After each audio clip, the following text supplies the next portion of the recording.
Reading is a really green thing to do, and that's because it's taking care of your mind. The more you read, the more you're exercising your mind and you're training it to be able to focus on things for longer. And there's a special benefit for reading out loud. When you read things out loud, you're helping yourself identify keywords, vocabulary that you didn't know before, good pronunciation, and good sentence structure. Reading aloud also helps you shape your interpretation of what's being said. And so, to practice reading out loud, I will read for you The Raven by Edgar Allan Poe. Once upon a midnight dreary, while I pondered, weak and weary, over many a quaint and curious volume of forgotten lore, while I nodded, nearly napping, suddenly there came a tapping, as of someone gently rapping at my chamber door. "'Tis some visitor," I muttered, tapping at my chamber door, "only this and nothing more." Ah, distinctly I remember it was in the bleak December, and each separate dying ember wrought its ghost upon the floor. Eagerly I wished the morrow, vainly I had sought to borrow from my books a crease of sorrow, sorrow for the lost Lenore, for the rare and radiant maiden whom the angels named Lenore, nameless here forevermore. And the silken, sad, uncertain wrestling of each purple curtain thrilled me, filled me with fantastic terrors never felt before, so that now, to still the beating of my heart, I stood repeating, "'Tis some visitor entreating entrance at my chamber door, some late visitor entreating entrance at my chamber door, this it is and nothing more."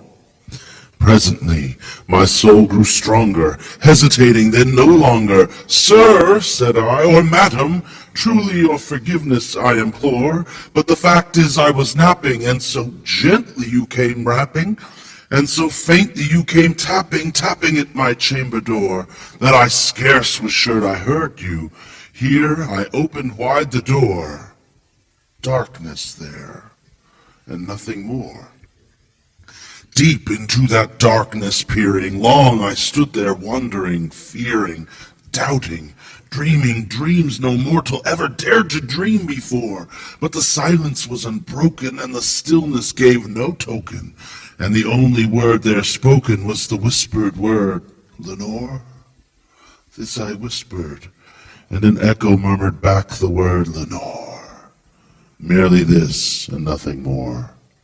Back into the chamber turning, all my soul within me burning, soon again I heard a tapping somewhat louder than before.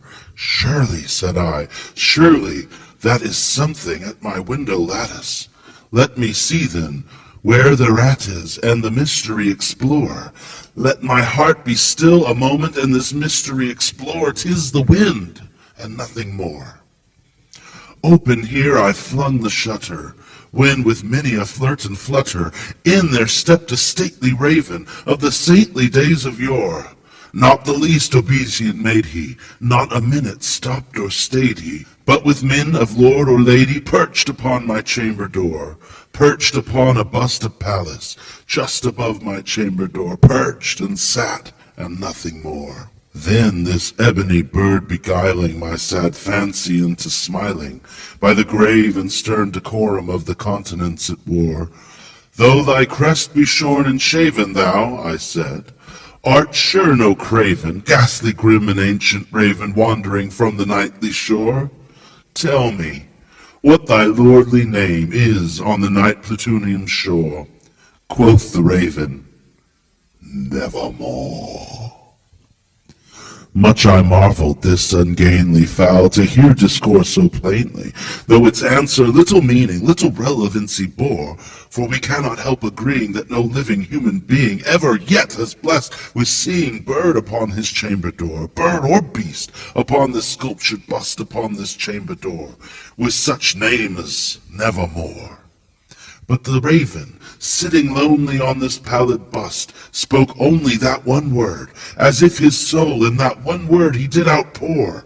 Nothing further then he uttered, not a feather then he fluttered, till I scarcely more than muttered, Other friends have flown before. On the morrow he will leave me, as my hopes have flown before.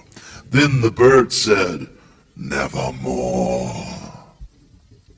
Startled at the stillness broken by reply so aptly spoken, doubtless, said I, what it utters is its only stock and store, caught from some unhappy master, whom unmerciful disaster followed fast and followed faster, till his songs one burden bore, till the dirges of his hope that melancholy burden bore, of never, nevermore.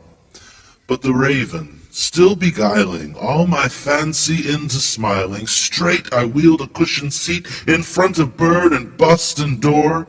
Then upon the velvet sinking, I betook myself to linking fancy unto fancying, thinking what this ominous bird of yore, what this grim, ungainly, ghastly, gaunt, and ominous bird of yore meant in croaking nevermore. This I sat engaged in guessing, but no syllable expressing, to the fowl whose fairy eyes now burned into my bosom's core. This and more I sat divining, with my head at ease reclining, on the cushioned velvet lining that the lamplight gloated o'er, but whose velvet violet lining with the lamplight gloating o'er, she shall press on nevermore. Then methought the air grew denser, perfumed from unseen censer swung by seraphim, whose footfalls tinkled at the tufted floor. Wretched, I cried, thy God hath lent thee, by these angels he hath sent thee, respite, and nepenthe from the memories of the more. Quaff, oh quaff this kind of empty, and forget this lost Lenore. Quoth the raven, Nevermore. Prophet, said I, thing of evil, prophet still, if bird or devil, whether tempter sent or whether tempest tossed thee here ashore, desolate yet all undaunted, on this desert land enchanted, on this home by horror haunted, tell me truly, I implore, is there balm in Gilead? Tell me, I implore. Quoth the raven, Nevermore. Prophet, said I, thing of evil, prophet still, if bird or devil, by that heaven that bends above us, by that God we both adore, tell this soul with sorrow laden, if within the distant Aden it shall clasp a saint maiden, whom the angels name Lenore, clasp a rare and radiant maiden, whom the angels name the more. Quoth the raven, Nevermore. Be that word our sign at parting, bird or fiend, I shrieked upstarting. Get thee back into the tempest and the night's plutonian shore. Leave no black plume as a token of thy lie thy soul has spoken. Leave my loneliness unbroken. Quit the bust above my door. Take thy beat from out my heart and take thy form from off my door. Quoth the raven, Nevermore. And the raven never flitting, still is sitting on the pallid bust of Pallas, just above my chamber door. And his eyes have all the seeming of a demon that's been dreaming, and the lamplight over him streaming throws his shadow on the floor. And my soul, from out that shadow that lies floating on the floor, shall be lifted nevermore. So be sure to read something out loud every day. I'm Jason Winningham, and this has been your Green Tip of the Week.